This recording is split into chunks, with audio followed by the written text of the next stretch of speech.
عندنا في البارت الأخير من محاضرتنا CPU instruction cycle.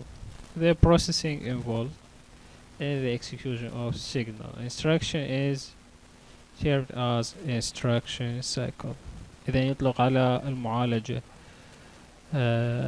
المتضمنة في تنفيذ instruction signal instruction في تنفيذ instruction واحدة بالinstruction cycle دورة التعليمات أو instruction cycle.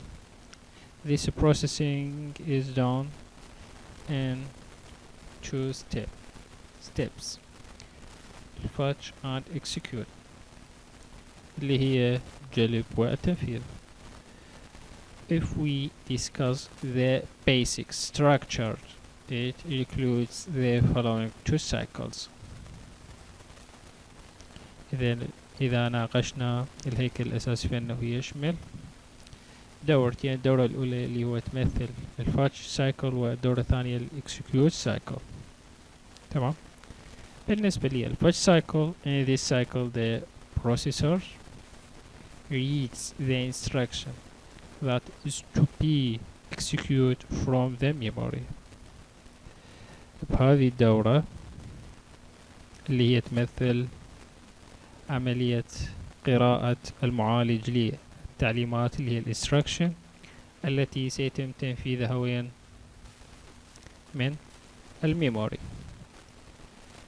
أما الدورة الثانية اللي هي execute cycle. In this cycle the processor interprets the opcode of the first instruction and performs the operations accordingly.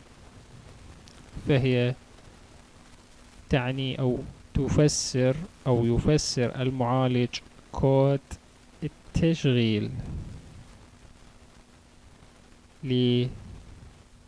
للتعليمات التي تم جلبها، وينفذ أيضا العمليات وفقا لذلك. مثل ما تلاحظون تبدأ من هنا وتنتهي هنا بالنسبة لي CPU instruction cycle. تمر بدورتين. الدورة الأولى اللي هي تمثل fetch next instruction، والدورة الثانية اللي هي execute instruction. ومثل ما تلاحظون هذا المخطط. راح نتطرق إلى السايكل اللي يخص الفاتش والإكسكيوت اللي هو موجود موضع أمامكم في هذه الصورة. أول خطوتين هي الفاتش the instruction، إحضار التعليمات اللي يمكن تمثيلها بالأدريسز in program counter PC. تمام. العناوين اللي موجودة وين؟ في program counter PC. أما الخطوة الثانية فهي تمثل increment PC، زيادة البي سي اللي يخص الكمبيوتر.